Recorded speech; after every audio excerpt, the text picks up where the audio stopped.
Bismillahirrahmanirrahim. Good morning, everyone. How are you all? Hope you are quite well.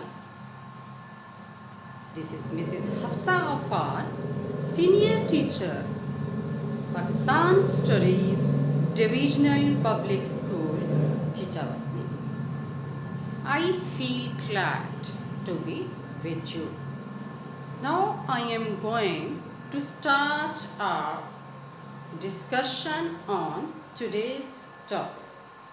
The topic is Shimla deputation. इस तालबात, जैसा आप जानते हैं कि हम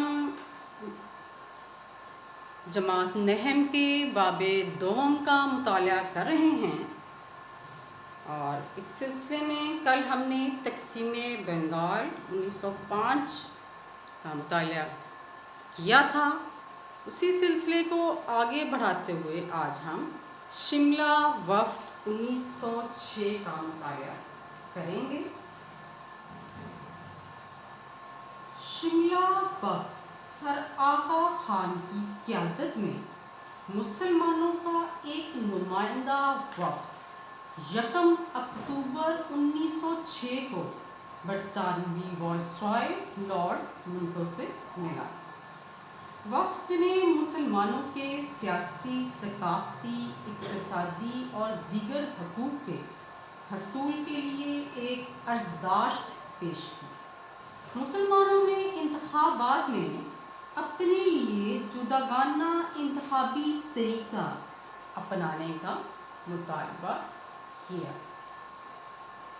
वायसराय ने हौसला अफ़ज़ा बातें की. वफ़द ने महसूस किया कि सियासी जमात की तश्कील का वक्त आ गया है और चंद हफ्तों बाद ऑल इंडिया मुस्लिम लीग कायम कर दिया. अज़ीज़ तलबा, शिमला वफ़द तकसीम बंगाल पर आपने पिछले लेक्चर में सुना कि हिंदुओं का जो शदीद रद्द-ए-अमल था, किस तरह से उन्होंने बरतानवी हुकूमत उनकी चीज़ों का बाइकॉट किया, उन्होंने किस तरह से तहरीके अदम ताउन शुरू की और हर तरह से हम गुस्से का इजहार किया उन्होंने तकसीम बंगाल. तो हिंदुओं के रवैये के पेश नज़र मुसलमानों ने अपने हकूक़ के तहफ़्फ़ुज़ के लिए एक नए रास्ते का इंतख़ाब किया. 1 अक्टूबर 1906 को मुसलमानों का एक सियासी वफ़द सर आगा खान की क़यादत में अपने मुतालबात लेकर वायसराय हिंद लॉर्ड मिंटो से मिला. ये वफ़द लॉर्ड मिंटो से शिमला के मुकाम पर मिला. इसमें मुसलमानों ने जुदागाना इंतख़ाबात का मुतालबा किया. शिमला वफ़द में मुसलमानों की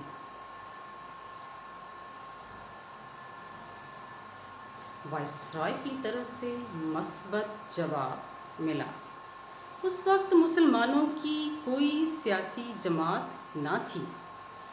उस वाक़ये के बाद, यानी ये तक़सीम बंगाल वाला वाक़या हुआ, मुसलमानों ने शिद्दत से एक सियासी जमात की ज़रूरत महसूस की जो मुस्लिम लीग की सूरत में कायम हुई.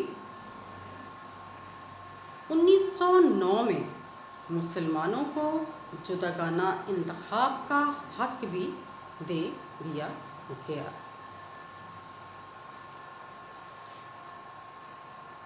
लेक्चर के सिलसिले को आगे बढ़ाते हैं. अगला पॉइंट है जी मुस्लिम लीग का क़याम. मुस्लिम लीग के क़याम कब अमल में आया? 1906 में.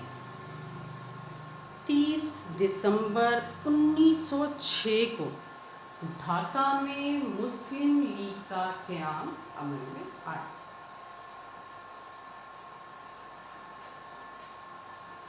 इसके क़याम के अहम मुहर्रिकात या अहम मक़ासद क्या थे?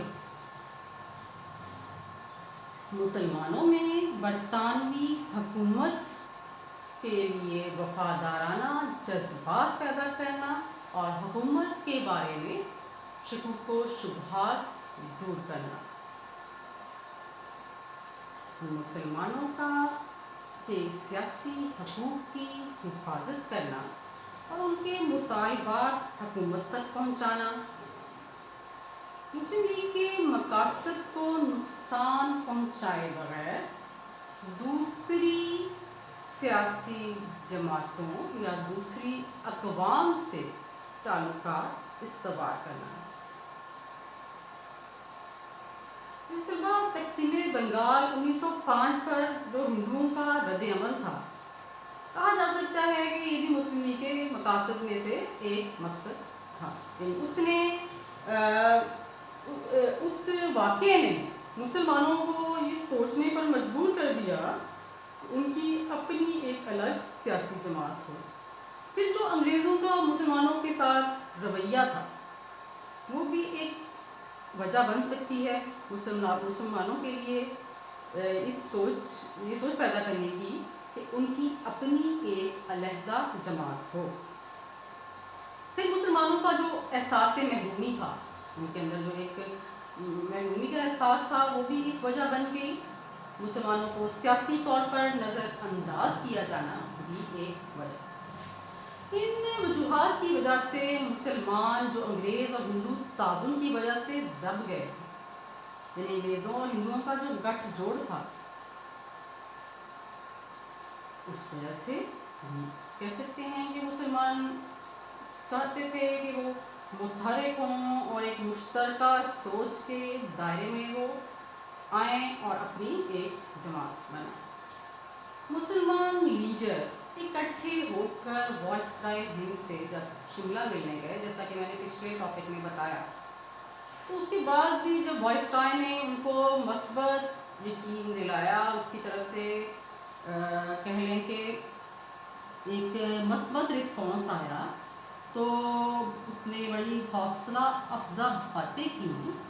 तो उसके बाद उससे मिलने के बाद आकर मुसलमानों ने अपने आप को सियासी तौर पर मुनज़्ज़म कर लिया और उसके सिर्फ चंद हफ्तों के बाद ही शिमला वायसराय से मिल के आए हैं, तो चंद हफ्तों बाद ही ऑल इंडिया मुस्लिम लीग कायम कर दी गई। तो आज के लिए इतना ही। इंशाअल्लाह कल नए टॉपिक के साथ आपकी खिदमत में हाजिर होंगे। That's all from my side for the time being. Hope the conversation will help us for our future life. We will meet with another same interesting topic again. Stay well. Till then, Allah Hafiz.